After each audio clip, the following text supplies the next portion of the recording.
If you want to enhance your YouTube account's security by removing old devices, follow these simple steps to ensure that only your current devices have access.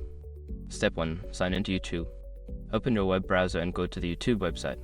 Click on the Sign In button in the top right corner and enter your Google account credentials to access your account. Step 2. Access account settings.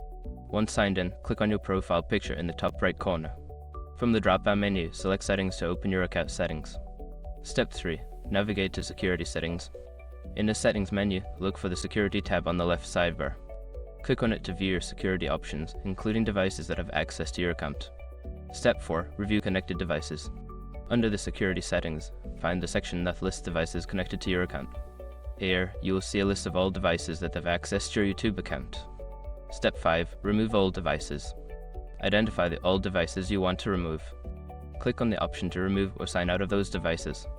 Confirm your choice if prompted, and the selected devices will no longer have access to your account.